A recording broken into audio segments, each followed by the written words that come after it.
A jump in the rate of inflation, what that means for interest rates and the Canadian dollar. This is Now You Know. I'm Rob Snow. The answers you need from the people in the know. This is Now You Know with Rob Snow on News Radio. Well, it is inflation day. The latest reading on inflation is out. It tracked higher last month. Let's talk about the report with Pedro Antunes, the chief economist at the Conference Board of Canada. Thanks for joining us today. Yeah, well, good afternoon, Rob. Yeah, it's nice to hear from you. So it's 2%. The number is 2% for October. What do you think of that number, Pedro? Well, it wasn't a huge surprise because we know that there's a specific component that has a lot of impact on the kind of monthly numbers, and that is the price of gasoline. And we knew that, in fact, there's still a decline year over year in the price of gasoline, but less so than we saw in the prior month in September. So essentially what we're seeing is that component of inflation having less of an impact at keeping inflation down, and some of the other pieces that are still essentially keeping inflation up, and that's mostly around shelter costs, that's rent, mortgage interest costs, that's keeping inflation a little bit higher. So overall, we saw a blip up here to 2%, as you just mentioned. Okay, so the big question is what does it mean for the Bank of Canada when it makes its next interest rate decision on Wednesday, December 11th? What do you think is going to happen there? Yeah, I think they're looking carefully at the numbers that we're all seeing today. They know very well that much of the influence on mortgage costs, which is a big part of why inflation is still high, is due to higher rates. So they're, obviously able to keep a tally on the implication of that. But I think more importantly, we're seeing mixed signals here. The economy is quite weak. We have seen, as we just saw today, inflation tick up a little bit. We know that wage costs are still coming up and labor markets are still pressuring, in fact, domestic inflation. And then finally, there's the big unknown south of the border, and that is, what is this change in administration in the U.S. doing to the exchange rate? So I personally think the bank is going to be a little prudent going forward and possibly not see big interest rate reductions in the next reading and the next announcement here coming up in December. Okay. Does that mean a rate cut is off the table or just not, say, a jumbo rate cut like 50 basis points? What are you saying? Not the jumbo. Yeah. Okay. It's always possible. It's hard to read into the minds of our central bankers and know exactly what they're thinking. But, from the numbers that I'm looking at, the fact that real estate markets also took off a little bit in the latest readings, that we saw home sales coming up a little bit. So I think all these pieces will mean a little more prudent path forward. So I think we're still going to see rates coming down, but I think the 50 basis point decline is possibly off the table. Okay. You mentioned the Canadian dollar, and I really wanted to pick your brain on this because it has been in the news, the weakness in the Canadian dollar, multi-year lows, 4-year lows. The dollar, by the way, is up today. I don't know how much of that has to do with this reading on inflation. Maybe you might have some idea, day-to-day fluctuations in the currency market. I don't know, 71.6 cents U.S., but the trend has been lower for quite some time, really. What is happening with our dollar? Well, there's essentially the bottom line is, are interest rates going to go up in Canada, or are interest rates going to stay or go down more quickly than in the U.S.? So interest rates play a big role in how essentially capital moves across borders. So if you see the opportunity of higher interest rates in the U.S., you may decide to put more of your capital in purchasing greenback and staying within the U.S. market, and that tends to appreciate the U.S. dollar. So that's the fundamental. The problem here is there's a lot more that goes on, especially with respect to the U.S. dollar, because it is a safe haven currency. So whenever there's jitters about what's going on in the global economy, even if those jitters are, essentially emanating from the U.S., we tend to see the U.S. dollar appreciating. So I think right now there's a little bit of both. There's some concern about protectionist policies coming forth from the next administration in the U.S., and that may in fact favor this safe haven move from the strength in the U.S. dollar. Right now, though, I think what's playing out is inflation ticking down lower in Canada than the U.S., interest rates coming down more quickly here, and thus that's having that impact of reducing in the last few weeks, reducing the value of the Canadian dollar. Okay, you mentioned uncertainty. What will a second Trump administration look like?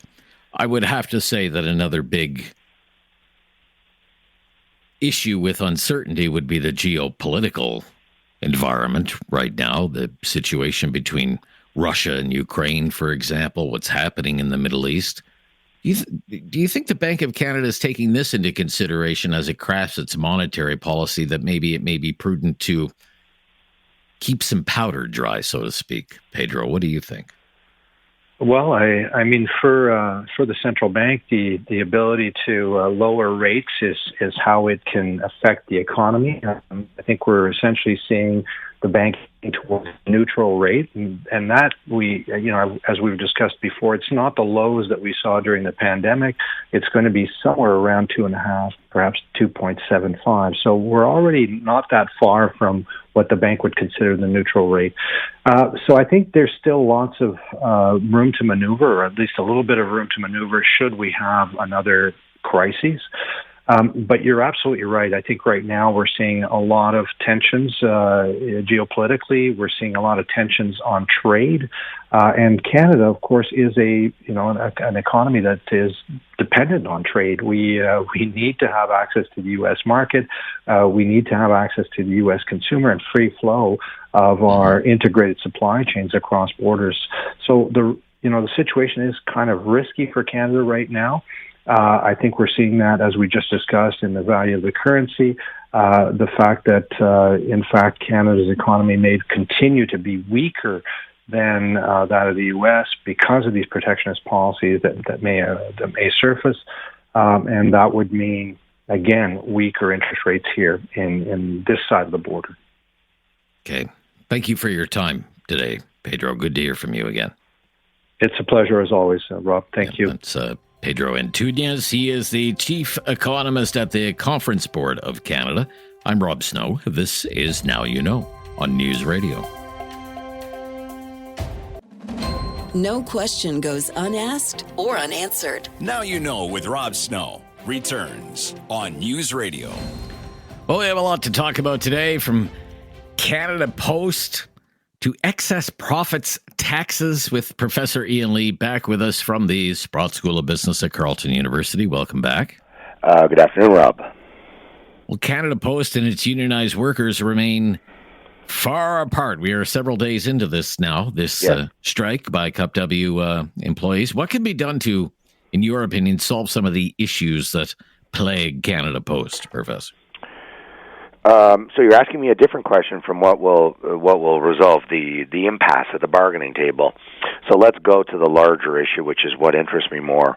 I did my PhD thesis 30-odd years ago, 850 pages, from 1760 when the British set it up to 1981 when Pierre Trudeau transformed it into a crown corporation to deal with all of the many strikes that had occurred in the post office in the 60s, 70s, 80s, and 90s. And then I did a follow-up study with the think tank, MLI think tank, from 1981 to 2015, and now I have a new report out, a study out from 2015 to the present. Every one of these, the thesis and the two reports, were based exclusively on the data in the audited annual reports of Canada Post. This is really important because people write me all the time and say, well, this is your opinion, that the numbers are going down. It's not my opinion at all. What I've done is I've used I'll say it one more time, the audited annual reports of Canada Post, tabled in the Parliament of Canada, that have an extraordinary detail there showing the decline in the pieces of mail, decline in parcel post, the deficits, and so forth. So let me now go big picture. Canada Post is literally in an existential crisis. I'm not being apocalyptic.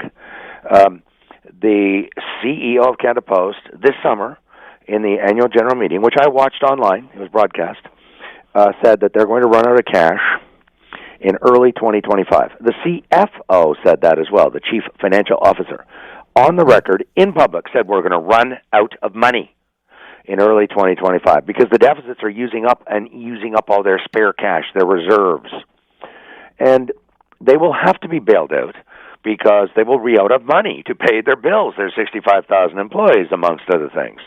And so the government is the 100% shareholder. It's not a partial shareholder. It owns 100% of the shares of Canada Post. And so sometime probably in the first quarter, January, February, March, the government of Canada is going to, I assume they're not going to put it into bankruptcy, so I'm assuming that they're going to have to come up with billions of dollars for Canada Post to keep it going.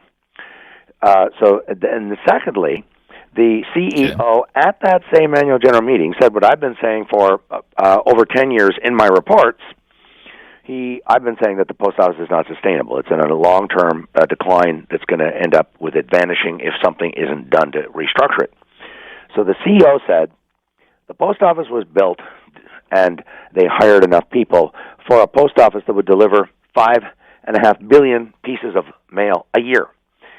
That number has declined from 2006 into the present down to 2 billion, which is a 70% reduction in the volume of mail delivered. However, in that same period from 2006 to now, headcount, you would think that if your business declined by 70%, your number of employees would decline by, something in the ballpark of that. Their headcount, number of employees, went down 5%, while their business was collapsing 70%. Right. In plain English, they have way, way, way too many people relative to what the business will support with its revenues. Okay. And so that's why when he said it's unsustainable, he just didn't finish the sentence, and he should have, and said what this means is we have to downsize the company. So the corporation, I'm predicting that after the next election, this is a lame duck parliament, it's not going to do anything, but after the next election, which is next year, everybody knows that, the next government, doesn't matter who it is. My joke is we could elect Karl Marx. I know he's dead, but we can elect Karl Marx, and there's going to be a downsizing at the post office because letter mail is vanishing because and I get people writing me saying, "Oh no, it's not true. It's not true. Why do you say that?" Nobody writes letters anymore. Everybody gets that. Everybody's got a smartphone. Everybody sends emails or text or social media. Nobody writes letters to their mother or their grandmother. Nobody. Okay. Businesses don't mail invoices. In 5 to 7 to 8 years, I extrapolate from the existing trend data, letter mail will essentially vanish in Canada. In the next 6, 7, 8 years, it may be down to be a few million pieces a year, which is nothing. Look, that's only one side of the business, and the much more, if it is lucrative at all, what's driving Canada Post is parcel delivery, right? Actually, you would grant that? Yeah. Yes. It should. It should. Okay. Because unlike letter mail, which is collapsing because nobody writes letters anymore, parcels are exploding, and I've got the data in there. E-commerce and everything else. So, where does Canada Post fit in to e-commerce and parcel delivery? Why don't we stop here and we can pick it up on that point when we come back? Okay. I'm Rob Snow. It's Now You Know on News Radio. Critical thinking is not dead. Now You Know with Rob Snow returns on News Radio. Here with Professor Ian Lee, who's with us every Tuesday. He's with the Sproul School of Business at Carleton University. He loves talking about the post office. Okay, so parcels. Where does Canada Post fit into the parcel delivery service? How could that maybe provide a future for Canada Post? What do you think? It's the only possibility. So whenever you hear CupW talking about them going to banking, they're delusional. Taking deposits for a bank is an expense to the bank because you got to pay interest on the deposit to the depositor. And CupW wants the post office to start taking deposits, so the deficit will get bigger, I guess, because you got to pay interest to the depositors. That's not going to work. And they've also suggested, we'll deliver passports and other critical things from Service Canada. So what they're saying is, let's gut Service Canada because they have their own system, and to save service to save Canada Post. That's not going to happen. So there's only one thing they can do, and that's to pivot to parcels. Big problem. in the annual report, the most recent annual report, it says they've lost 50% market share in 4 years. Now, that takes real talent when you consider that e-commerce is exploding. StatsCan, I've got the graph in my report, shows it's growing at more than 10% a year. Huge market potential, and Canada Post is sinking like a stone. Why? So because I knew it had to do with cost. So I contacted Canada Post, and I said, you must have good costs on what's your average cost for each of those postal trucks on the road that we all see all across Canada. Oh, we can't tell you that information. No. So I thought, well, I'm not going to accept that. So I contacted a couple of courier companies and said, look, you guys must have good data on your competitors. I know I did when I was at the bank. Oh, yes. They said, we got great data. I said, can you give it to me? Can you share it? And they said, not if you quote us. I said, okay, I won't quote you. So I said, so what is the cost, the average cost of the truck, the driver, and the fuel? Not just the driver, the truck. You have to have a truck. So truck, driver, fuel. It's 3 in 1. They said Canada Post is running around $60 to $65 per hour for every one of those trucks, drivers, and fuel you see on the road running across Canada in the cities. I said, okay, what's your cost in the private courier companies? They said, we're about $45 an hour for the truck, the driver, and the fuel. I said, well, that's right. You got a nice competitive advantage.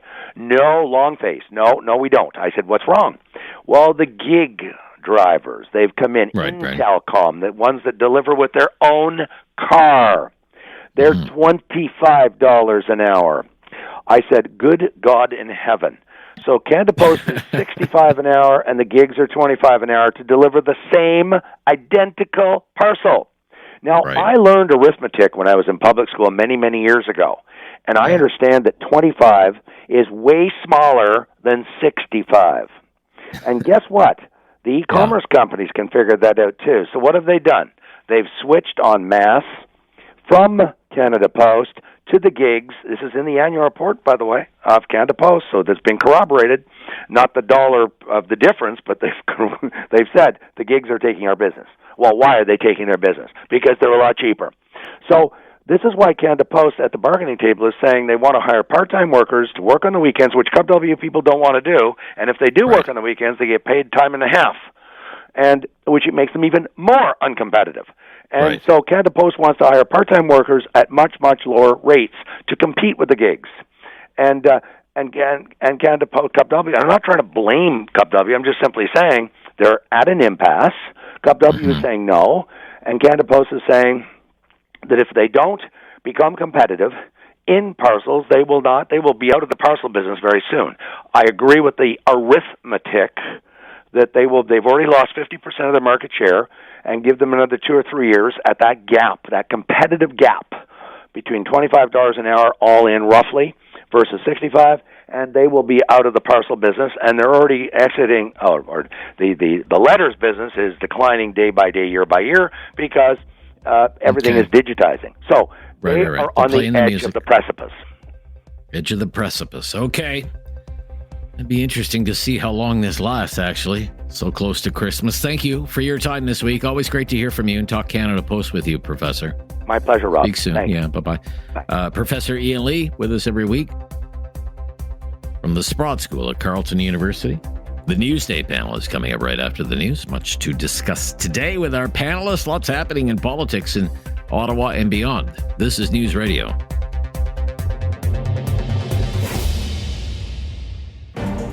Now you know with Rob Snow continues on News Radio. The Newsday panel. Yep, time for the Newsday panel. The gang's all here. Chris Day, President Winston Wilmont. Hello, Chris Day. Greetings, sir. Yeah, good to hear from you. Alex Creston, Vice President of Crestview Strategy. Good to hear from you, Alex. Hope you're well. Very well. Good to be here. That's good. Well, let's start with Randy Boissonnault. Liberal member of Parliament, Edmonton Centre. He's the Minister of Employment. He is the embattled Minister of Employment. He is the scandal-plagued, scandal-ridden Minister of Employment. Let me ask you, Chris Day, you spent some time on Parliament Hill. You've been around politics for a long time. You ever see people get kicked out of cabinet or, say, be obviously demoted within cabinet? You know, maybe they had a high-profile position in cabinet, and then they became the Minister of Sport or youth or revenue or something like that? You've All of the seen above. that, right? Yes. I mean, there's Yes. a wonderful principle called, ministerial responsibility in this country. And the best ministers, when they make mistakes, screw up, etc., they admit first and then they ask for forgiveness and offer to resign. And that can be something that is relatively minor, a glass of orange juice, for instance, or it can be something, that's relatively bigger and more important in the macro level scheme of things. I recall some very, poignant examples of both of these. And, I've seen people who have done, who've had to be told or reminded of the principle of ministerial accountability, Max Bernier, who Right. was told, like he wouldn't do it himself, so he had to be told he needed to resign for leaving girlfriends at his biker documents, or documents at his biker girlfriend's house. Right. So, this is a principle that has existed for as long as we've had a Westminster parliamentary system, and it seems to have been sort of forgotten in the last few years. Now this prime minister has not been one to not demote or drive people out who aren't delivering or aren't seen as loyal or whatever. I'm thinking Jody Wilson-Raybould or Jane Philpott. Melanie Joly was demoted at one point. Jeanette Petitpas-Taylor has been demoted quite visibly. So, the thing that is keeping Mark Garneau, right? Yeah, Mark Garneau. David either Lametti. by action or inaction, he's driven people away or demoted them when he's not liked their performance. So the only thing that is keeping this, that, or the other Randy in his current position right now, it has nothing to do with principle. It has to do with practicality and the fact that Mr. Trudeau only has 2 MPs in Alberta, one of which, not Mr. Boissonneau, one of which has admitted to stealing mail. So, it's slim picking. So that's what we're looking at here. Slim pickings. Okay. What about you, Alex, in your time in politics, your experience with ministerial responsibility? Any thoughts come to mind on that, please? Yeah, I think that there's, unfortunately, this is just sort of the standard that has now been established, I think, by this government, but also by others, that this, we have a much higher standard for the appearance of wrongdoing, or sorry, not a higher standard, a higher tolerance for the appearance of Higher wrongdoing. tolerance, I think that, unfortunately, the idea with the public that some amount of wrongdoing is just expected from politicians has allowed a lot of politicians to just get away with often petty, silly things.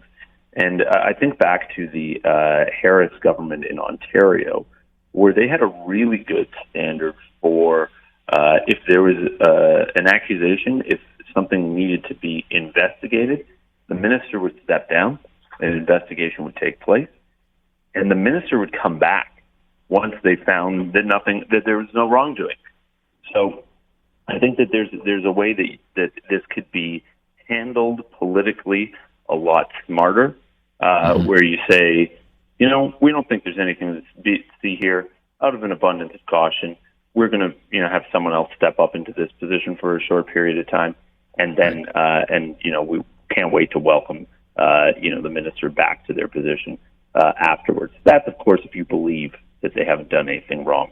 But here, the burden of proof and the standard that we hold our elected representatives to has fallen so much that I think the assumption of the public, unfortunately, is just that everyone has done something wrong, so why would we punish anyone?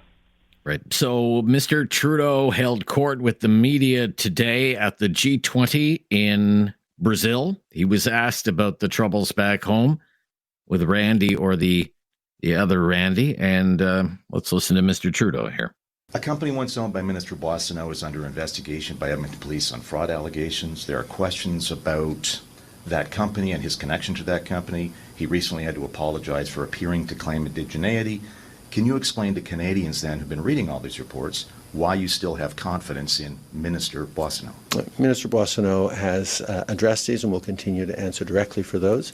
In the meantime, I'm happy that he is continuing to lead on issues around jobs and employment and represent Alberta in our government. He's happy. Oh, I bet he is. Waking up every day and reading a news story, but he's happy. Okay. But Alex, to Chris's point, I mean, I get Chris is saying, well, the Prime Minister really has no good options. He only has 2 Alberta MPs. Do you think that's what's going on here? Like He said it right there. He needs a minister from Alberta, right? Yeah, he said it right there, representing Alberta in our government. That's what matters to him on this. Is he has so few and no option. So if you were to drop him, that would leave him without an Alberta representative in cabinet. To the extent that matters at this point. But again, this Prime Minister is still thinks he's in fighting shape. Still thinks that he is in a position to perhaps turn around his fortunes, and so that's so he's. Well, maybe he should fight Jake Paul. Maybe that would help him if he got into the ring with Jake Paul. Maybe. Okay, we'll be right back. Speaking of Mr. Trudeau's been speaking about the carbon tax while he's been overseas, and we'll play some highlights of Mr. Trudeau's comments on the carbon tax. He is defending still the carbon tax and the carbon tax rebates, saying it's a good affordability measure, helps people with the cost of living. We'll ask our panelists about that when we come back. Now you know with Rob Snow continues on News Radio. It's our Newsday panel. Again, Chris Day is the president of Winston Wilmot in Ottawa. Alex Creston is vice president, Crestview Strategy in the center of the universe, Toronto, Ontario, Canada. Now, we have a curious clip. Mr. Trudeau goes to Brazil, Rio de Janeiro. It's the G20. He's doing an event with an anti-poverty group, and the discussion turns to the carbon tax and the carbon tax rebates, which Mr. Trudeau described as an affordability measure, because in Mr. Trudeau's opinion, they put more money, the rebates put more money into the pockets of Canadians than they ever pay in the carbon tax. And of course, conservatives will dispute that. Callers to my show, for the most part, dispute that as well. There's mixed reporting on that from the parliamentary budget officer, but Mr. Trudeau is insistent that Canadians are better off because of the rebates on the carbon tax.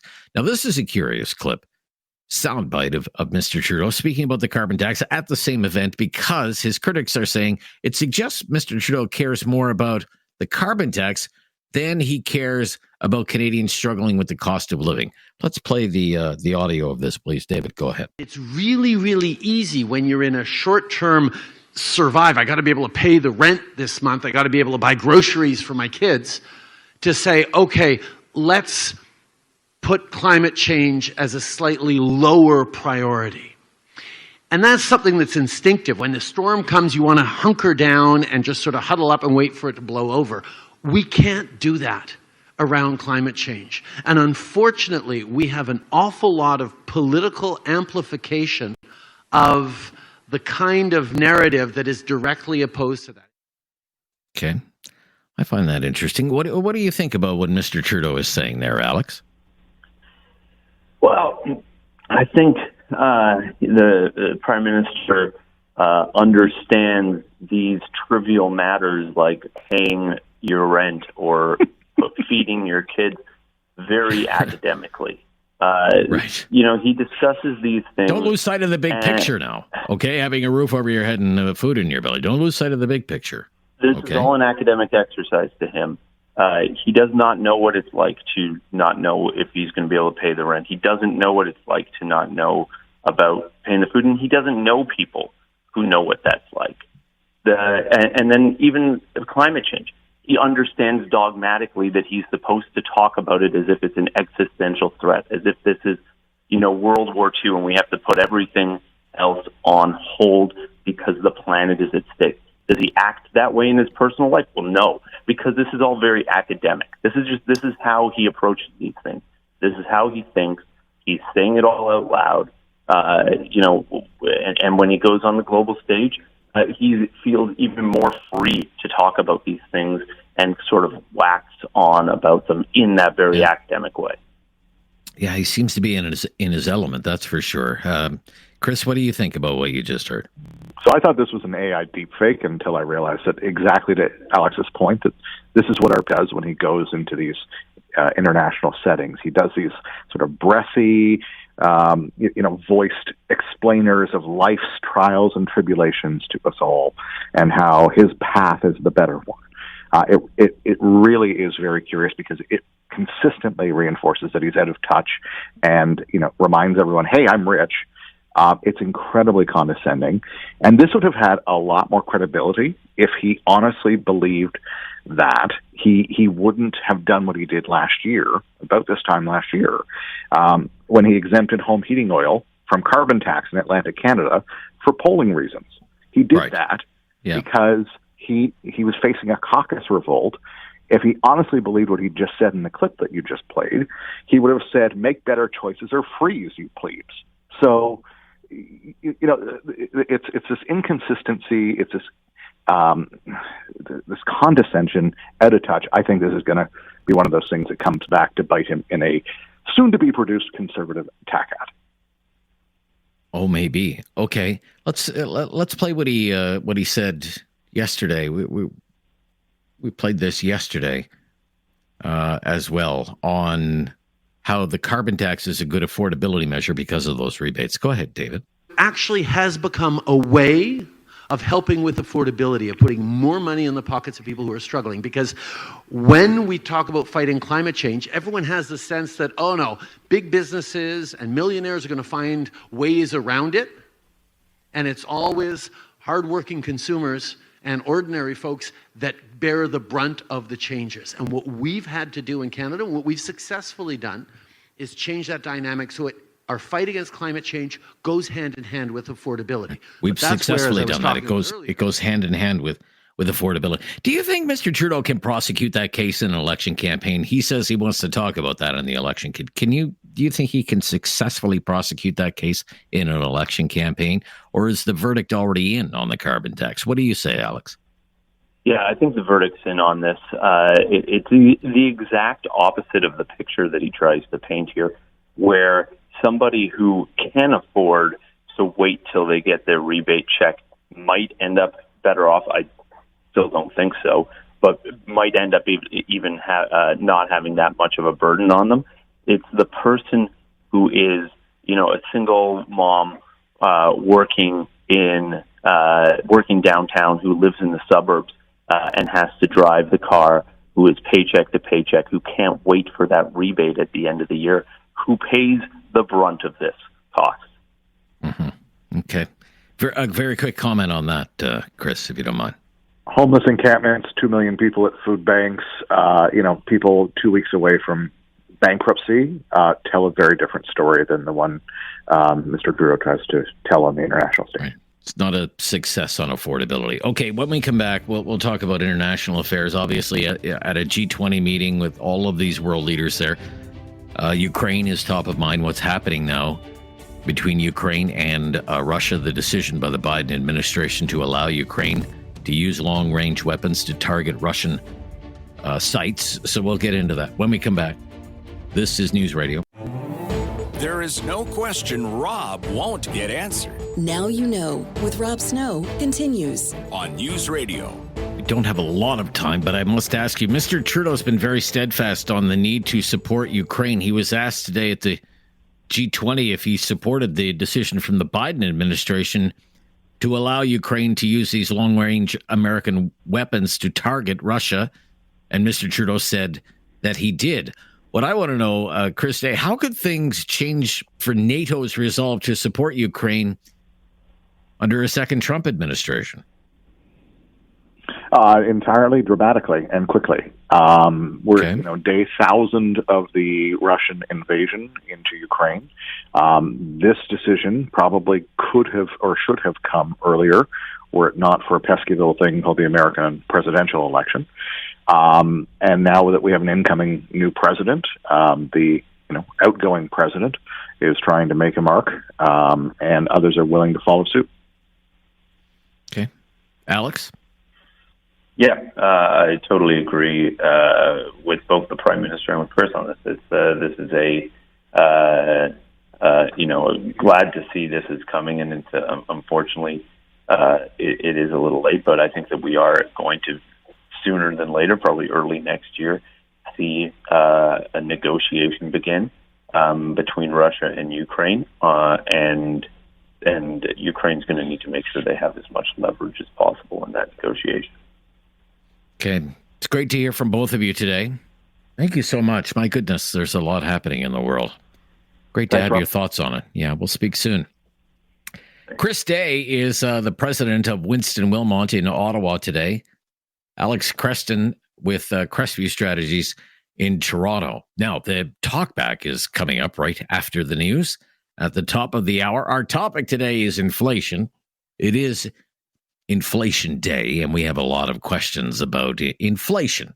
With the inflation report being released, it was running a little hotter last month than it was the month before, with the inflation reading overall coming in at about 2.0%. The month before, it was 1.6%. So you could say it's headed in the wrong direction. Whether that is a trend or not, I guess only time will tell. But we want to ask you, who's to blame for inflation, or what is to blame for this recent bout of inflation? If you ask liberals, they would say, because we've heard them say this, it's a global thing. And if the government spent a lot of money, the government did that to help people out during the pandemic. Now, as well, if you ask a conservative, they would say the government spent way too much money than it ever needed to during the pandemic. It pumped too much money into the economy, and that's responsible for inflation. One of the many questions that we want to ask you as we talk during Talkback about inflation. 1-833-668-2577 on Talkback after the news on News Radio.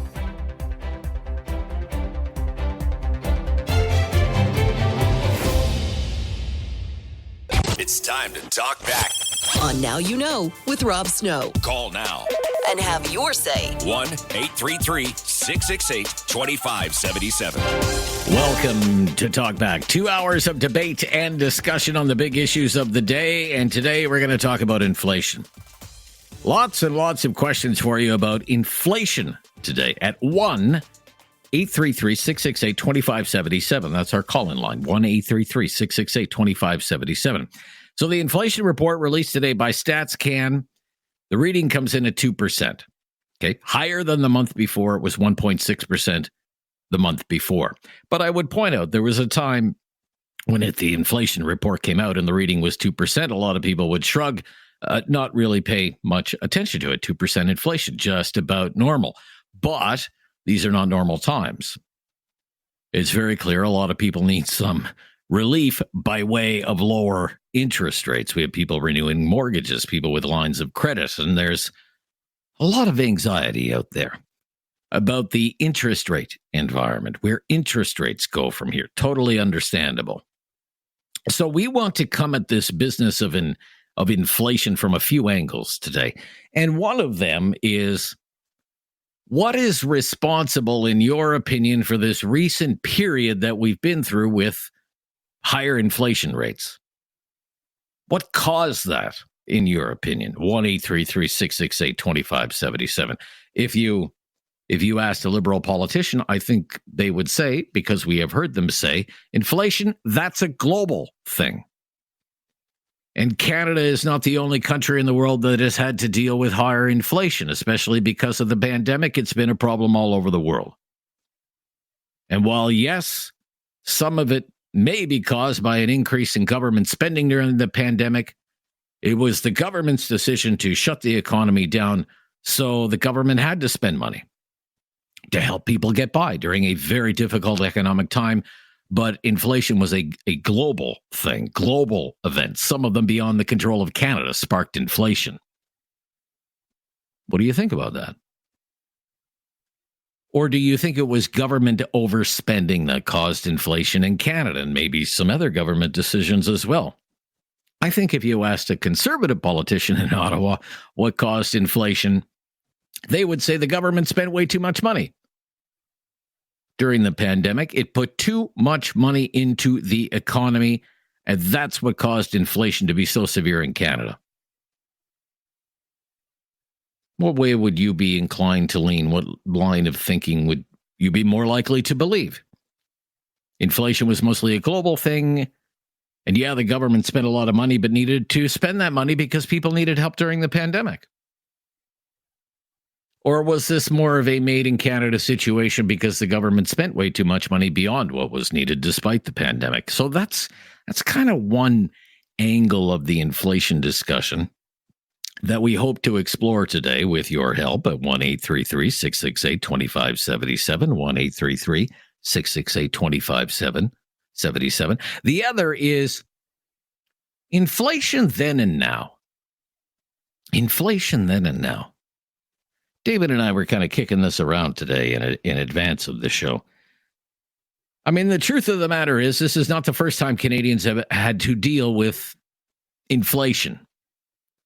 There were two terrible rounds of inflation in the 70s and in the early 80s. Now, I was just a child when all of that was happening, so I don't really have a personal experience of living through that period of inflation at that time. My father lived through it, does not speak of it fondly with good memories. It was a very tough time for a lot of people in the 70s and the 80s because of high inflation. There was a period from 71 to 76, very hot inflation. And the peak inflation rate in Canada during that time hit 12.7%. And then there was another round of inflation from 77 to 83 when the inflation rate hit an all-time high of 12.9%. And interest rates went way up as a result of that inflationary period. For example, the average 5-year mortgage rate in Canada between 71 and 76 peaked at 12.2%. And then in 1981, the 5-year fixed mortgage rate, if you can imagine it, hit 21.5%. Can you imagine that, David? 21.5% 5-year mortgage rate in 1981. I mean, I'm sure some of you remember those days. And yet somehow people got through it. I can't imagine it. Mortgage rates 12.2%, let alone a mortgage rate of 21.5%. My gosh. What we want to try and understand with your help today is, what do you think some of the differences are between this most recent inflationary period and those other bouts of inflation that Canadians lived through in the 70s and the 80s?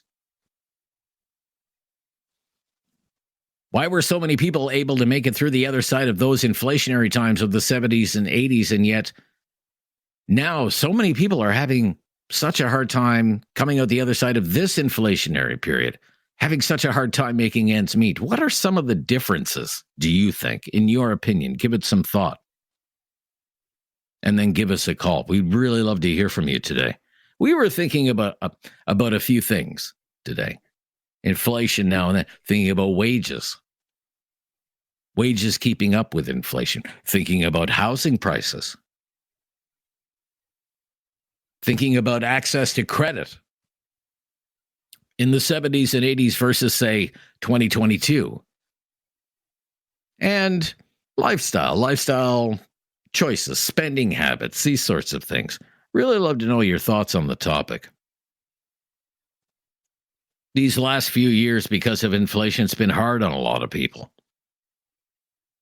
And yet, as bad as it was, when you look at just the numbers, it wasn't as bad as what people had to go through in 1975 or 1980. So what are the differences? Inflation then and now. That's another angle that we hope to talk about with your help. Give it some thought. Give us a call. 1-833-668-2577. If you've never called us before, just mention that to our call screener, and we will make your call a priority. 1-833-668-2577 as we talk about inflation today on Inflation Day in Canada. I'm Rob Snow. This is Now You Know. It's Talkback on News Radio. Have something on your mind you want everyone to know? Call now. Hello. 1-833-668-2577. It's Talkback on Now You Know with Rob Snow. Latest inflation report is out today, 2% even. The latest reading on inflation, higher than the month before. But what do you think caused the most recent period of inflation? Was it global? Was it because of decisions made here at home by the Canadian government? And as well, there's been bad inflationary times before. For example, in the 70s and 80s, when inflation hit double digits, when mortgage rates peaked at 21.5%. What are some of the differences between this most recent period of inflation and the inflationary times of the 70s and 80s? The most recent period inflation was not as bad as the 70s and 80s, but still very hard on a lot of people. Why is that? 1-833-668-2577. John up first today in Nova Scotia. Thank you for calling, John. What's your opinion here, John? Hi, Rob. How you doing? I'm good, John. Thank you. Rob, wife and I were both at the point in life where we did go through the late 70s, 80s. We moved into the house in 89, so we had the high mortgage rate.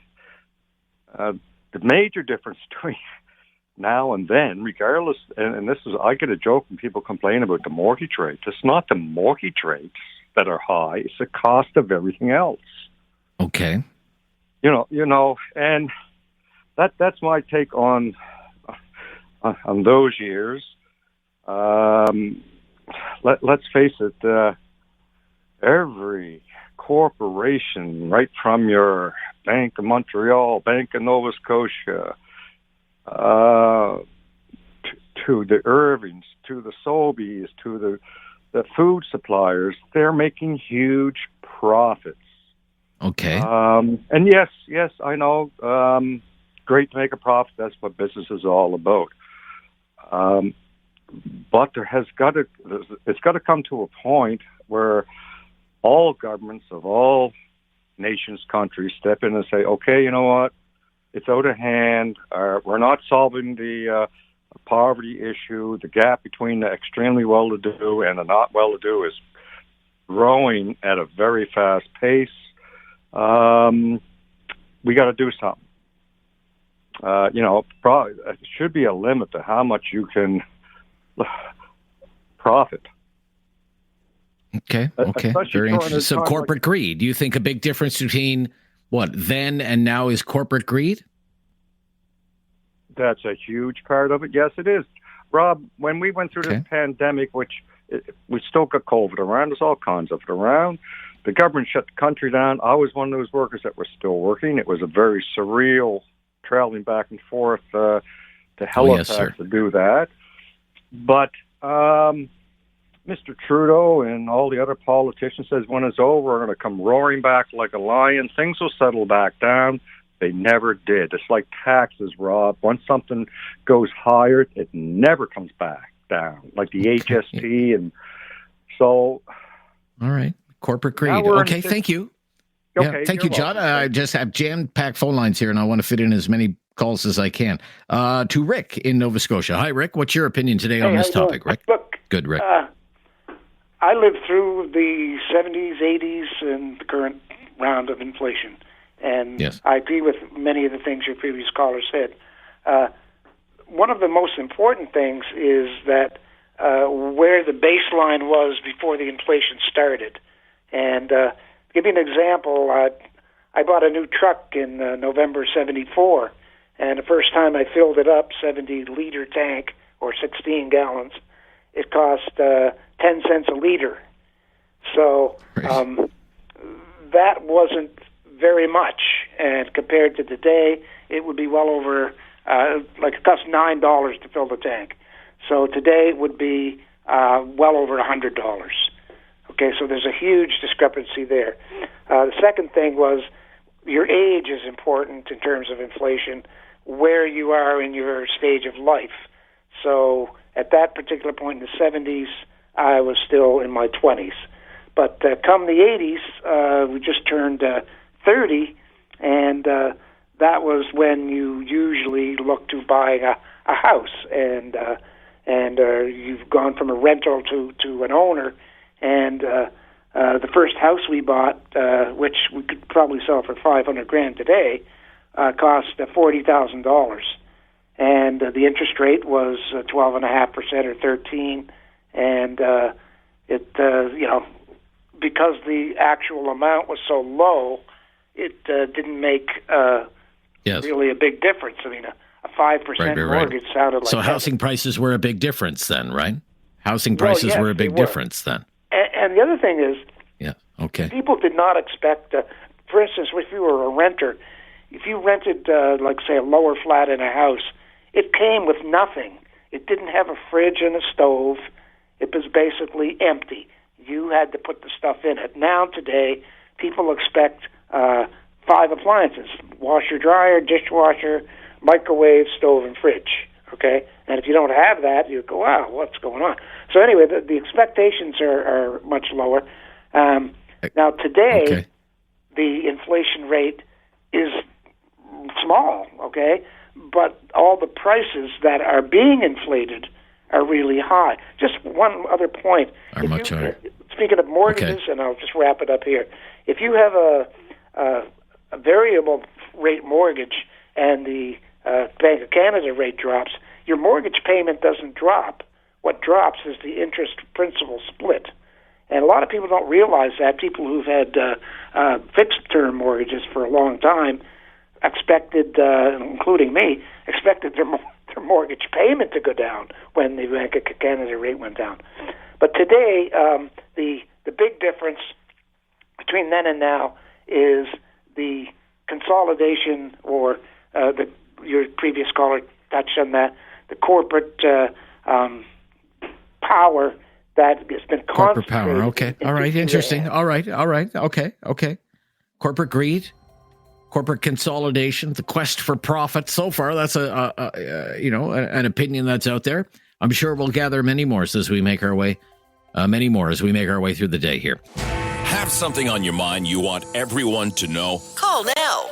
Hello. 1-833-668-2577. It's Talkback on Now You Know with Rob Snow. 2%, the latest reading on inflation. What caused the most recent period of inflation? And there's been bad inflationary times before, like the 70s and 80s. And the most recent period of inflation was not as bad as the 70s or 80s, but still hard on a lot of people. What were some of the differences between this period of inflation and those inflationary periods of time some decades ago? Rob in Cambridge. Hello, Rob. Thank you for calling, Rob. What's your opinion here, Rob? Yeah, hi, Rob. A few of the changes, like I'm not an expert on it, but are we not more into a global trading period around, like, more aggressively than we were in the 70s? And as well, when people were going through the inflation in the 70s, how many of the women that they were with were working? How many decided to get working to help out with a mortgage? I don't remember ever hearing back in the 70s where you need a man and woman working to pay rent. Right. It was, like you had a cheap apartment, or you could find a cheap farmhouse, or, something like that. And if you decide to buy a house, your wife, or your girlfriend, or your wife started working, and that was your way to pay a mortgage. Now today, plus then what I want to mention too, is our dollar value. With us aggressively trading more around the world in a global trade, our dollar's going to be going up and down and buying less. So, like, as well, when you're buying stuff, like when our dollar's weak against the U.S., when you're buying fruits and vegetables from the U.S., you're going to pay more. As well as when you're with trucking. You're running the southern routes now, which you pay more higher taxes than when you do when you go through the northern U.S. you pay higher counter, like different taxes more with the trucking in each state. 1-833-668-2577. What caused the most recent period of inflation? Global? Was it just a global thing? Was it because of specific decisions made by the government here at home? It was a made in Canada thing? And we've had bad inflationary times before, citing the 70s and 80s. Double-digit inflation. Inflation then and now. What are the differences? 1-833-668-2577. After the news, more of your calls on News Radio.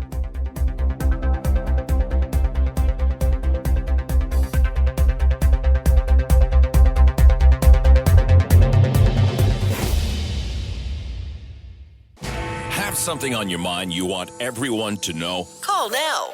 Hello. 1-833-668-2577. It's Talkback on Now You Know with Rob Snow. A big news story today is the inflation rate. It came in at 2% for last month. That was higher than the month before. We're asking, what do you think caused this most recent period of inflation that we've all been dealing with? And there have been bad inflationary times before, like the 70s and 80s, when inflation hit double digits. What are some of the differences between this most recent period of inflation and those days, back in the 70s and 80s? 1-833-668-2577. Please join the discussion today. Let's go to Wade in Sylvan Lake. Hi there, Wade. Rob, how is it going today? Everything's fine, sir. What's your opinion? I lived and worked in Hinton in the 80s, and we paid $80,000 for our house.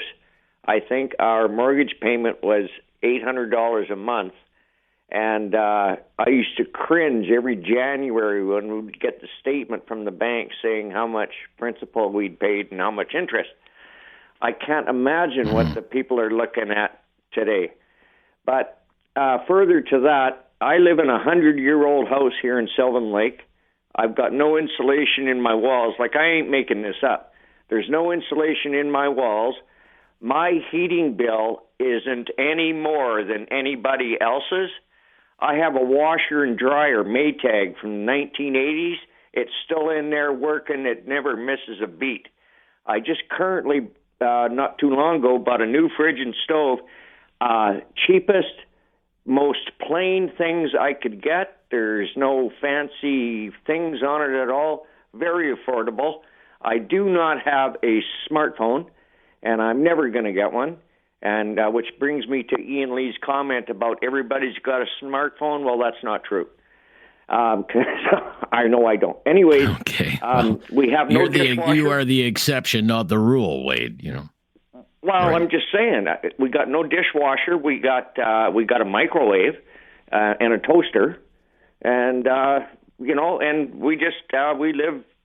This is all we need. We don't need all that other stuff. I canceled my Netflix because I don't need it. I don't need anything. Everything that I've got, for years, if I couldn't pay for it at the till, I didn't buy it because I didn't need it. And I don't owe anybody a cent, not a single solitary cent, for years. So, well, that's a very envious position to be in, Wade, for sure. So you're saying maybe our tastes have become too extravagant. We want too many things, the latest, greatest things, these sorts of things. Is that what you're saying? Absolutely.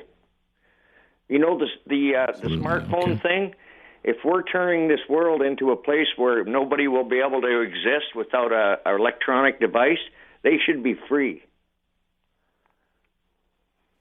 Okay. All right, Wade, I don't want to get off that pet topic of yours and smartphones. We can talk about that some other day. Let's go to Chris in Halifax today.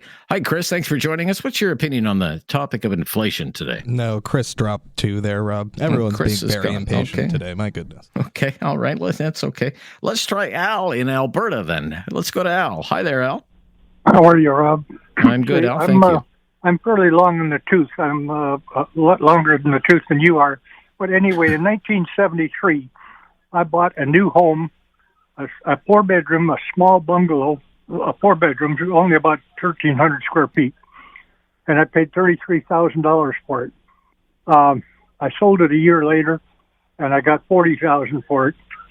But I bought a 3-bedroom single bungalow from a developer, and I do not remember the exact number, but I think I paid about $45,000 for it. I kept it for 7 years, sold it for $95,000, and then I went to a contractor and had a 2-story, 5-bedroom. I called it a mansion built, and it cost $140,000. But in the movements between 73 and 79, the cost of permits and the cost of all the fees and everything, hell, they cost more than the house did in 73. So inflation it feeds on itself, and yes, okay, the city needed the money and all that crap, but come on. In fact, if you want to do some check today on what it costs to build a home, and what is government fees, not just city governments, but state government, etc. And inflation feeds on itself. Now, back in the 70s and 80s, I had one company that had a big line of credit, and we were paying as high as 23% interest, which was absolutely ridiculous. But we didn't. We had to use it once in a while, but we didn't. We kept away from it as much as possible. And I never have had a mortgage of more than 7%. And like today, people complain about 4% mortgage. Holy man! But the thing is, when they're talking about a home that I bought 30 years ago for $150,000, they're paying $700,000 today. So yes, it makes a hell of a difference. So I suspect anyway, it I got does. to run. Well, I thank you for calling and joining the discussion today. Have something on your mind you want everyone to know? Call now. Hello. 1-833-668-2577. It's Talkback on Now You Know with Rob Snow. Inflation now, inflation then. 1-833-668-2577. Brian in Calgary, thanks for joining the discussion here. Brian, go ahead. Yeah, thanks a lot, Rob. I lived through the 70s and 80s. Okay. I had a mortgage at 21.5%. Ouch. But it was like anything else. The rent was, my house payment was actually cheaper than my rent, despite the high mortgage rate. So one of the principal differences between the 70s and now is the government take of the economy. Okay. In the 70s and much when my parents were ruling the day, the government take was probably 25 to 30% of the economy. Today, it's closer to 50%. Right. So that leaves less money available in the pool for people to borrow.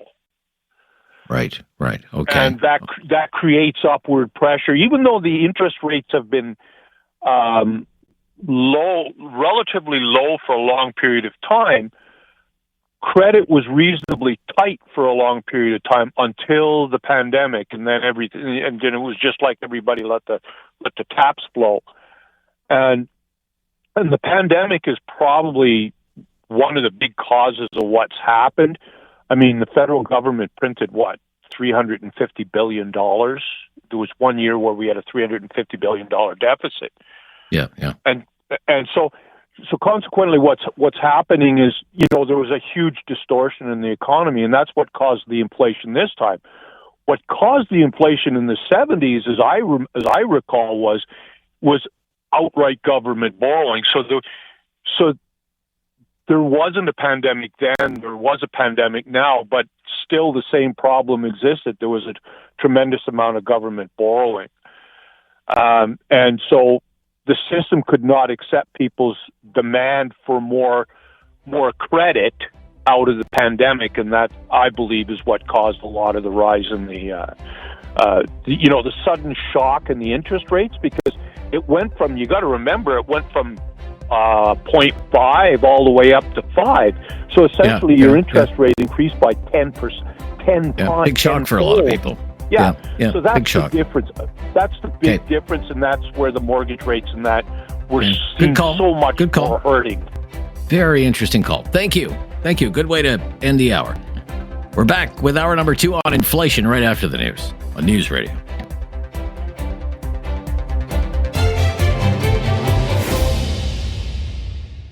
It's time to talk back. On Now You Know with Rob Snow. Call now. And have your say. 1-833-668-2577. Big news story today is the inflation rate, 2%, the latest reading on inflation, up from the month before. What do you think caused the most recent period of inflation? Was it a global phenomenon? Was it decisions specifically made by our government in Canada?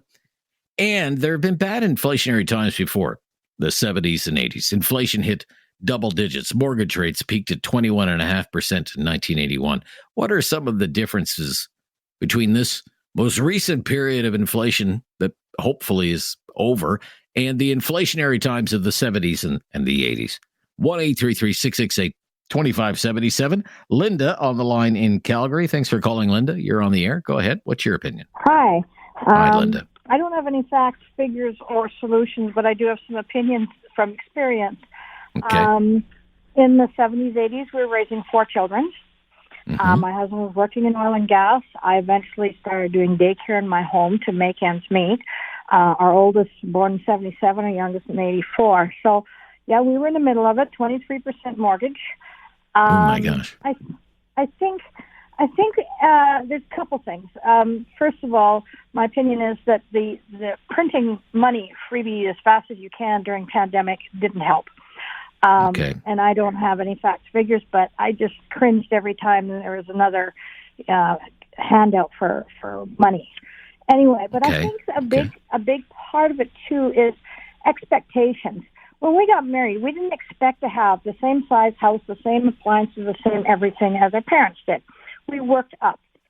I see today a lot of newlyweds, whatever, they want the same thing as they just stepped out of as from their parents' home. And so I think expectations is a big thing. I remember one year, it was so tight. We were, cereal boxes used to have Lego and all sorts of toys you could order by saving box tops. We did. And that was the kids' Christmas. And we didn't whine and cry about it. We were just thankful that's what we had. I think the other thing from my experience is that over the years, there's added taxes, obviously your carbon tax and all those different taxes on this, that, and the other thing. And administration fees. I think administration fees are also eating at that. Call it a tax, call it whatever. Right. Those are kind of some of the things that come to mind when I hear this conversation. I'm listening to these other people, and they're not buying the biggest and best. I get that. You couldn't just get a credit card by filling in a form and sending it away, or even just saying, yes, I'll take one. So, when you get a credit card, then, I can get the biggest and best stove, or I can get the biggest and best this or that. And I think there's a little bit of imbalance has happened generationally as parents. We want our kids to have the things we did. Our parents did the same. But I think that the ladder, the steps that we take to get there is different now. Right. Not as many steps. Right? Yeah, we on the ladder. Right into, right. Yeah. Okay. All right. Card, buy the biggest and best if you want to, and then you're stuck. And I mean, I'm on pension now, and it's hard sometimes. Yes. But I still make it work. Okay. Thank you for your call. Thank you for waiting and sharing your opinion. Appreciate it. Okay, Earl. If Earl is still on the line in Halifax. Hi, Earl. Hey, Rob. How's it going? I'm fine, Earl. Thanks. What's your opinion on the topic today? Actually, I agree with what the lady just before me said, but I was more calling to point out a similarity, and I believe that we had a Trudeau in office the last time we had a lot of inflation.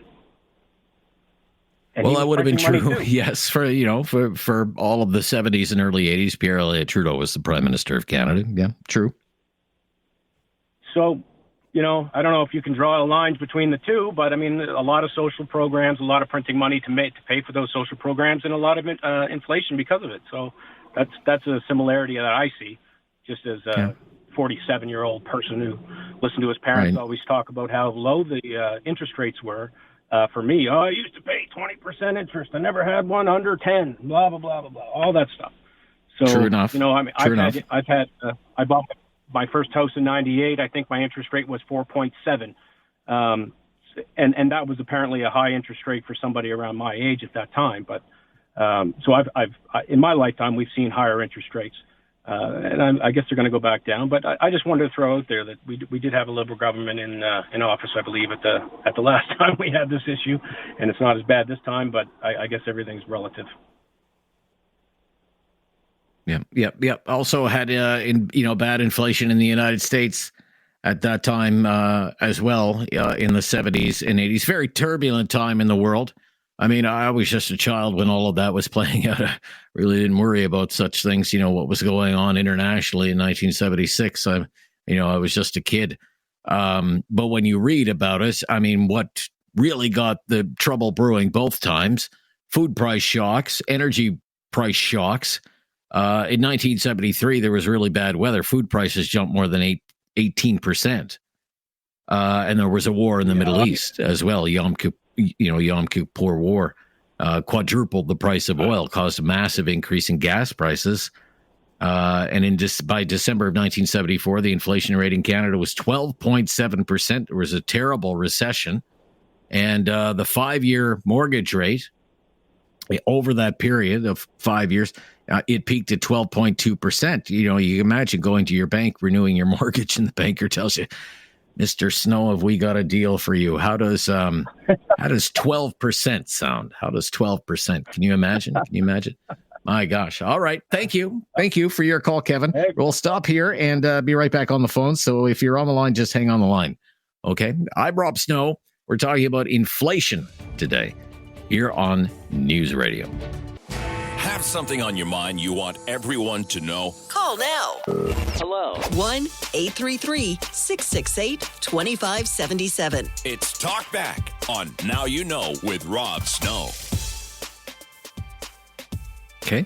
Inflation, its causes, inflation then and now. We've been talking about inflation today with the latest reading on inflation, according to StatsCan, coming in at 2.0%, right where the Bank of Canada likes to see it. Kevin in Cambridge. Hi there, Kevin. Hey, how you doing? Can you hear me? I'm good, Kevin. Thanks for calling. Yeah. Yep, hear you just fine. Yeah, there's a few things to unpack here. I'm actually a little disappointed with a few of my fellow Canadians, but we'll touch that in time. Couple of things. One person trying to making political about the whole Trudeau thing, and the other Trudeau when it was worldwide inflation. Both then and now to some extent. So I mean, sometimes politics. Some people are deserving of certain things, and trust me, both of them are deserving of some complaints, as well as people of other political parties who have been in office. But that connection, or even to mention it, just kind of is kind of pathetic. Let's mention that out the way. The one lady, she mentioned about handouts and everything, and then she also mentioned low interest rates. Handouts, like for, let's say, COVID or whatever, was actually a minimal percentage of money relative to the effects of low interest rates. So mentioning the word handouts is kind of silly. As for low interest rates, yeah, the big reason is because of the increased printing of money to lower interest rates and get money out. That definitely has inflationary pressures. And not surprising, the people who generally most benefit from it are people who already have assets because their assets appreciate, and people who have access to it, namely the banks and people who are already well-to-do. One of the reasons why housing prices have gone up significantly, it's primarily other Canadians who are already well-to-do who are buying houses and causing inflationary prices on housing. It's actually other Canadians and corporations. As for the foods and stuff, worldwide there is some. Oh, I don't know about that. I don't know about that, sir. I don't know about that. Well, I don't know how true that is. It is actually quite true. When you look at the percentage of people who are just because you say it is the case doesn't make it the case, sir. I mean, you can look into it yourself. I mean, I would urge you to do so. There are some foreign buyers, but it's actually mostly Canadians who are well-to-do Canadians who are buying up the properties and actually screwing over other Canadians who aren't as well-to-do. But back to the main component. One more quick thing. The lady was talking about all these young people today. They expect to have the same thing as their parents or whatever. I'm going to address that, and then I'll go back to the inflation part. People have been saying this for over 2,000 years. There's actually quotes from Socrates and Aristotle from 2,000 years ago blaming the younger generation for not doing the things or expecting things compared to the older generation. So this has been going on for thousands of years, and it's kind of pointless to even try and make that argument because, like I said, there's ample data available to show that old people have done that to young people every generation. Now so everybody's a dummy except for you? Pardon? Everybody's a dummy except for you? Did I say everyone's a dummy except for me? Well, you're dismissing a lot of people and their opinions out of hand, sir. Except the difference is they're talking about opinion. I'm talking about facts. That's the difference. Oh, I see. Okay. All right. And there are things I'm wrong about. Let's be very clear. There are things about it I'm wrong about, but I'm clarifying the things that I already know with certainty, with the factual data, or the people are wrong about, that are actually trying to make opinions on. And I want to be very clear. There are things I'll be wrong about. There might be things that may slightly misspeak on, even on this conversation, without me thinking about it, and someone might correct later. But even if someone says something I disagree with something I said, I don't want it to be from an opinion. I want it to be from factual data. Anyway, now the thing with inflation, one of the other things, there's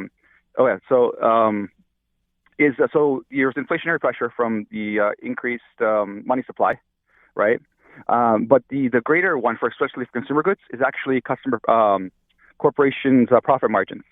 So if things were actually just because of increased prices or whatever, then prices would go up, but the profit margins on companies would either stay the same or potentially even go lower to try and keep the customers or whatever. But a lot of the stock market, a lot of companies are doing great, and if you look at it, and this is factual data, you can look into it, their profit margins are going up. I will. Right, they're actually going up. So companies are doing amazing. Okay. The reason why it's going up is because they're charging even more than they're actually significantly more than they're costing them to get the goods in the first place. These are facts. Companies such as, like Loblaws, for example. That's a good example. Loblaw's profit margin has not increased any measurable amount. It has increased. When you say measurable, at the moment, does anything? No, it hasn't. Shows it has. It has. But you can look into it again, or. But no, it hasn't. I should probably look into it. No, it hasn't. And you can look into that. Thank you. That's our time, Kevin. Thank you. You can look into that. You can look into that, Kevin. You can look into that. And perhaps you should. And not assume that everybody's wrong out of hand. Joe in Kitchener. Thank you, Joe, for waiting. Go ahead, Joe. Hey, Rob. Back in Kitchener now. Anyway, London Knights, Kitchener Rangers. Are you an Ottawa 67s fan? I know. Yeah, to a certain extent, yes, I am. Yeah. More of an Ottawa Senators fan. Don't follow junior hockey very much, really. Well, I feel sorry for you, but I digress.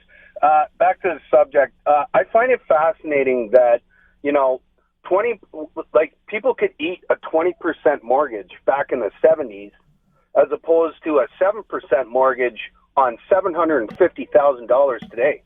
Back then, it was 20 points on $20,000, and a loaf of bread was what, 25 cents, same as an O. Henry bar. Like you could get an O. Henry bar or a loaf of bread back then. The inflation today is so ridiculous. I'd love to see some sort. I studied low level of accounting and economics as a tertiary add-on to what my main program was. So. You give enough people a little bit of information, they make them dangerous enough to, you know where I'm going with this. Anyway, I would love to see a study, a breakdown of what the real dollars were back then compared to now.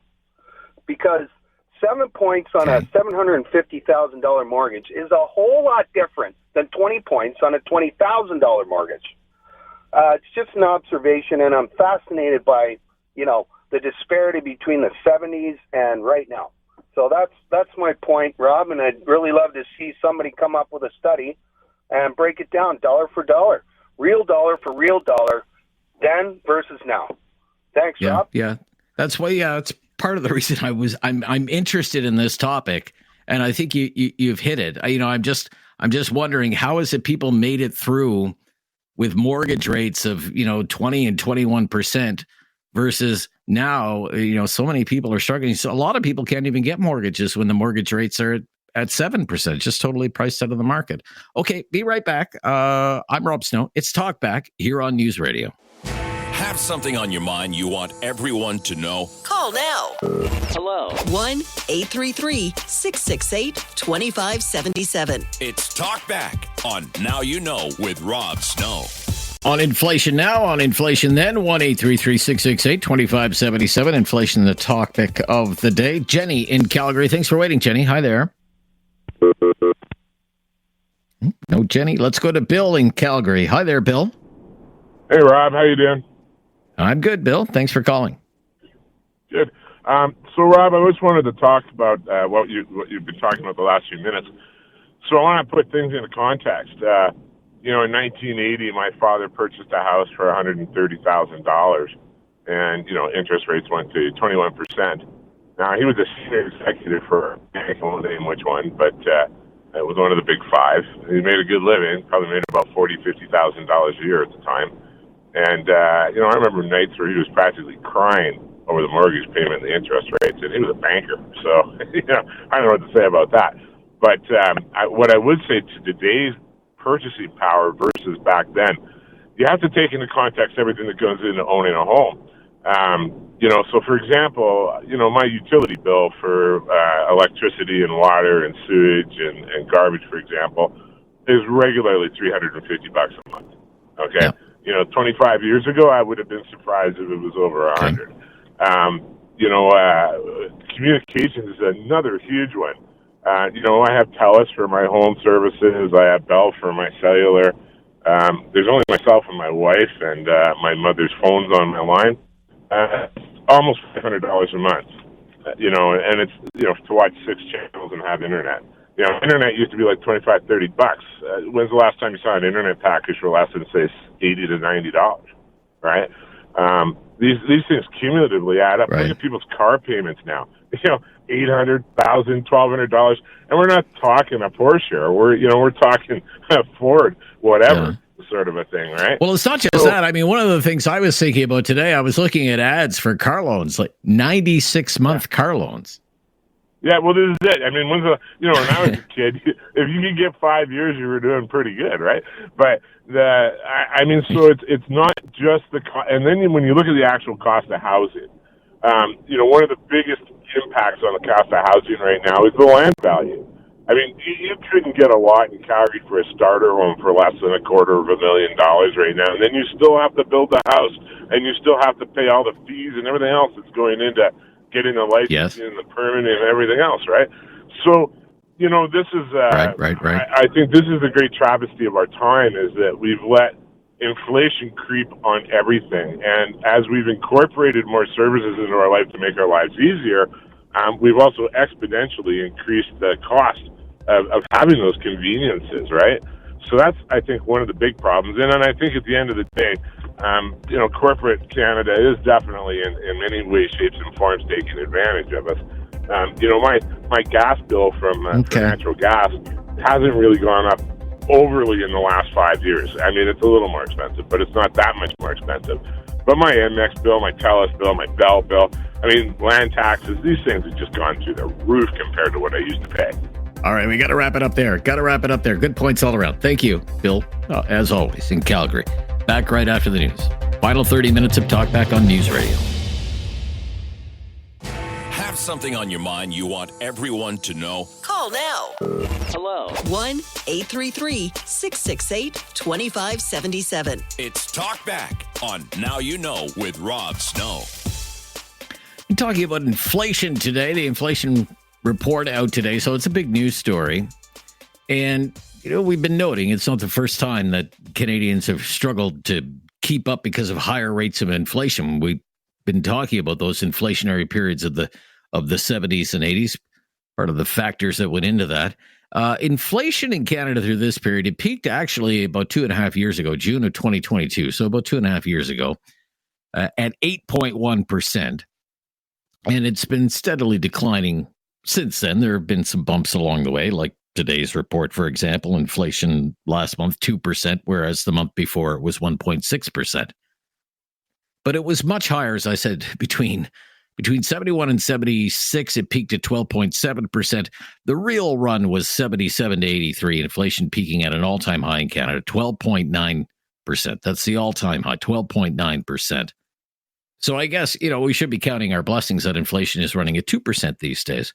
Mortgage rates peaked between 71 and 76 at 12.2%. And then in 1981 ran even further. In that second period, 77 to 83, marched all the way to 21.5%. 21.5%. But we have reports now, 5-year mortgage rates in the 5% range, and a lot of people are worried about renewing their mortgage with 5% rates. And what we've been trying to understand is what you think some of the differences are now compared to when inflation was really hot, like then. What are some of those differences? We have some of our own ideas. David wasn't around back then. I was just a kid back then. I wasn't making mortgage payments in 1979. Some of you were. You lived through that time. So, that's what we want to talk about today. 1-833-668-2577. Jenny in Calgary, I believe, is on the line. Jenny? Hi, how are you doing? I'm good, Jenny. Thank you. Thank you for calling. Good. Thank you. So, personally, I don't follow politics that closely, so I don't really have an informed opinion on why, why costs are the way they are. But for me, I think a huge thing is that we have so many bills now that we didn't have in the 70s or 80s that make the cost of living just way out of touch. We didn't have computers. Now I've got a son in university, a high school student. I work from home, so we need 3 computers. We need, a printer. We need Wi-Fi, all those things. We had 1 landline at that point. Now we have 3 cell phone bills. My son, who's in grade 11, the school fees are astronomical. I paid over $1,000 for 1 year. And in the 70s and 80s, you bought a box of Kleenex and pencils and binder and off you went. But things, bills that we have now that we never had before, the Wi-Fi, the cable, even just subscriptions that people have. Oh, don't get me started about subscriptions. There are subscription services to help you manage your subscription services now. It's crazy. There are subscriptions for your doorbell. Yeah. And I'm very low on those. I'm just a single mom, and I've got the 2 boys, so we don't have high costs. But just those expenses for me are over $600 a month. And that's not counting what my kids pay on their own. There's Spotify, their gaming expenses. I don't pay for those, so that's on top of it. But, we're already close to $10,000 for the year, and those bills weren't even a possibility in the 70s and 80s. Oh, my God. Such a great point. That is such a great point. Thank you so much for your call. I'm glad we could get you on the air. David, do you have a subscription for your doorbell? No, but they are incredibly popular, though, aren't they? The Ring doorbell cameras, Amazon doorbell cameras, whatever. I know so many people. I don't own my home, so it wouldn't really be up to me. But most people I know who actually own a home have one of those subscription doorbell home security things. Very popular. Yeah. Okay. With just another bill, like another, I don't know what it is, even if it's another $20 a month. It's just another bill. So one of my many subscriptions, I have actually a subscription to the Toronto Star. I just re-upped today, for the Toronto Star. So if you're a subscriber to the Toronto Star, I have access. It gives you access to the whole archive of the Toronto Star. It's actually very interesting for people who are interested in such things. So I put in some search terms today just to anger David, okay? Oh, great. Okay. Detached, for sale, 1978. I put that into the search, into the Toronto Star archive. In Toronto, where the average sale price for a house these days is in excess of $1 million, $1.06 million for all types of homes, single family homes, Toronto area, $1.2 million, Dave. Okay. So you get about, so it spit back the classified ads September 28th, 1978. September 28th, 1978 for various neighborhoods, and it's Toronto. Now, I'm not really familiar with Toronto, but Willowdale, for example, This is what it says in the ad. 5 years old, immaculate, move-in condition, price to sell fast, $77,500. $77,500 for a whole house. Yeah. The Beaches, which is a very affluent part of Toronto, I know that. 3-year-old house, this 1978, 3 years old, $89,500. $89,500. Huntingwood, 5-bedroom, 2-story home, mint condition, 2-car garage, $114,900. $114,900. 5-bedroom. 5-bedroom. 5-bedroom, 2-story, 2-car garage, $114,900. Oh my gosh. 6-room townhouse, Finch and Midland. Good starter home and unit, $57,900. Like less than $60,000. Right, just a few examples. September 28th, 1978. So, I mean, that has to be, one of the differences between then housing was just different, more affordable. I bet you how people financed their homes back then was probably different as well, Dave. Could you walk into a bank with less than 20% down and get a mortgage? Could you get a mortgage with 10% down or 5% down, as some people try to do these days? Housing. Just so much more expensive than it used to be. I know it's all relative, wages versus business housing, but I also have some things to say about wages. But we'll take some calls when we come back. Have something on your mind you want everyone to know? Call now. Hello. 1-833-668-2577. It's Talkback on Now You Know with Rob Snow. Joining our inflation discussion today, Leslie in Alberta. Hi, Leslie. Hello, Leslie. Look, I want to just touch on a couple of things that I haven't really heard anybody say yet. One thing is, back in 1979, how much of your paycheck did you take home back then as compared to today? I think it's a hell of a lot more back then than it is today. Because okay. And fees, right? Everybody's talking about the cost of living. All right, having a hard time hearing you, Leslie. If you could speak right into the phone, sir. Having a hard time hearing you. No, I think that's not going to work for us, Leslie. Sorry about that. Leslie was talking about how much of your pay did you actually take home in 1979 compared to now. It'd be good to run an analysis on that, maybe. Daryl in Calgary. Let's try Daryl's phone here. Maybe it's a little better. Hi, Daryl. Hi, how you doing today? I'm good, Daryl. Thank you. Go ahead. You're welcome. I was in college in 1976, so I have a little bit more in-depth knowledge of the finances at the time. Frankly, things were different back then. We didn't expect to buy, a 4,000 square foot home with 3 bedrooms or 5 bathrooms and God knows what else. My first house in Winnipeg was $48,000. It was in a good area. It was in North River Heights. It needed a lot of work. I was full of energy back then, and I did the work and ended up putting a whole lot of sweat equity into the value of the house. It was a different time. I drove a nice car, but quite frankly, it didn't have air conditioning or power windows or, all the oodler-cadoodlers. You bought what you could afford. And quite frankly, food was... Yeah.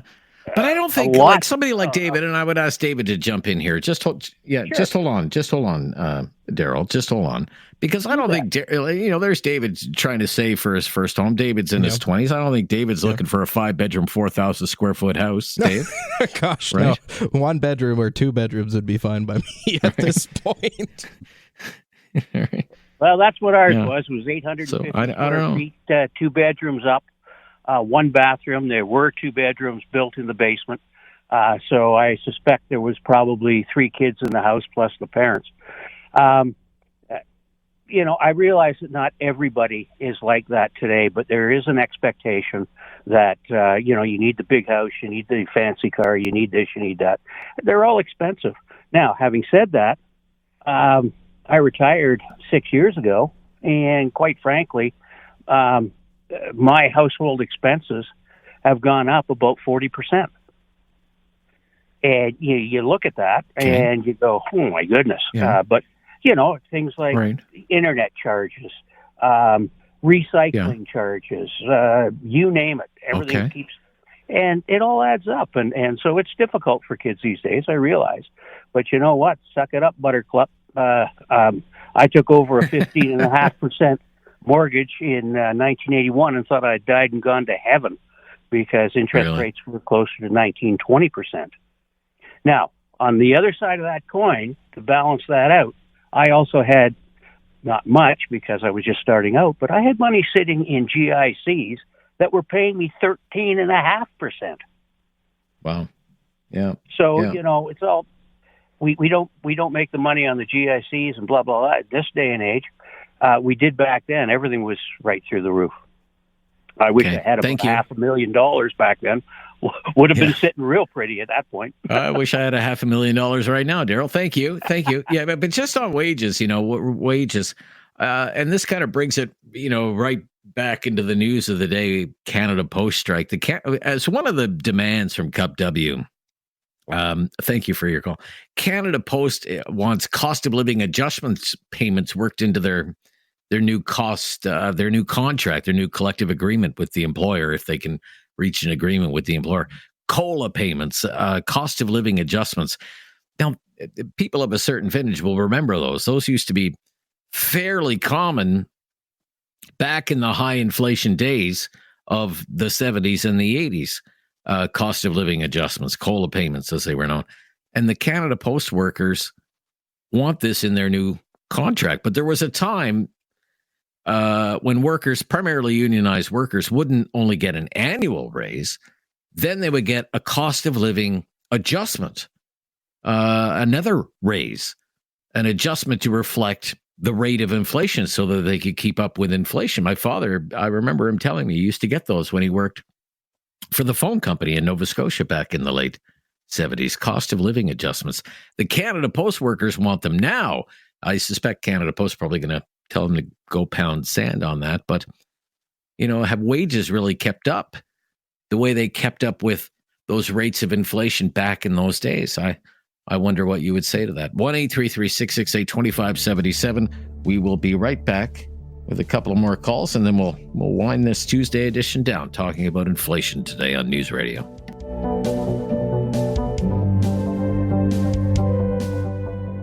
Have something on your mind you want everyone to know? Call now. Hello. 1-833-668-2577. It's Talkback on Now You Know with Rob Snow. Inflation today. From decades past, we've been talking about inflation today with the help of people like Jay in Kitchener is on the line. Hi, Jay. Well, back in 1966, on my actual birthday, the day I was born, my dad went and bought a case of Labatt's 50 for $3.50. Wow. So that just shows you the difference in today's world. And back in 1966, he had a T-Bird and a house. He bought the same those two pieces, the car and the house, same year, and they were both like $10,000. And my mom is still in that house. Wow, your mom is still living in that house. Yep. Wow, that's amazing. I'm in my that's amazing. first apartment I've been in for 21 years. But we stay where we always were. Oh, I see, Jay. Okay, all right. Well, look, Jay, it'd be interesting to know what kind of money your father was making back then in 1966 when you could go buy a case of Labatt for $3.50. Things are relative to a certain extent. But I do thank you for your call, Jay. I'm going to have to move along, though. Let's go to Josh is in Calgary. Hi, Josh. Hi, Rob. Hi, Josh. Hi, first-time caller. Enjoy your show. I appreciate that. Thank you so much. I think inflation is a result of a mixed bag of things. It's government spending people spending, geopolitical events around the world, and climate change. It's all a mixed bag tied into one, and one affects the other. It's based on these simple economics, really. Like, people want things. We want shiny and new things. We want that new things. Marketing has become efficient at selling us things we don't even need, really. Corporate greed all goes into that. So it's really just a mixed bag of a whole bunch of things that's caused inflation, and it's really a lot better than a sudden deflation. I'd rather have a gradual inflation than deflation, if you ask me. But no one really talks about deflation. Well, when the deflation becomes the problem, then we'll talk about it, I guess, Josh. But for now, inflation seems to be a big problem for a lot of people. Thank you for your call. Thank you for all of your calls today. I mean, we're going to be talking about this. It's certainly going to be, an election issue, I think. For many, many months, if not years, when inflation was running hot, the Trudeau Liberals would say global phenomenon. Canada is not the only country dealing with inflation. There's nothing Canada can do about supply chain disruptions, for example. And you know what? Maybe that's true. Strong inflation in the United States at the time. There was strong inflation in the UK. So probably a valid point. And they would say we needed to spend money, and lots of money during the pandemic, because if we didn't, people would go broke and businesses would fail all over the place, and it would be even worse than it was. And it was pretty bad. Conservatives are going to say government decisions fueled inflation. The government overspent way more than it ever needed to during the pandemic, like sending the CERB to 15-year-olds in high school. Why would a 15-year-old need $2,000 a month from the government, or giving wage subsidies to businesses who then gave their executives big fat bonuses? And you'll hear that kind of thing from conservative politicians in Ottawa. And then there are others who will say, and callers have said this today, it's greed. That's one of the reasons inflation is so troublesome, because of greed. Corporate greed, big corporations padding their bottom lines, raising prices higher than they ever needed to be, and gouging people. And that'll be the line from the New Democrats. Look at Loblaws, look at Sobeys, look at the insurance companies, oil companies making all of this money while Canadians struggle to make ends meet because of inflation. It's because of greed. Good conversation today. Not the last conversation we'll have on that topic, I think. I'm Rob Snow, back tomorrow with more topics and more calls on Talkback on News Radio.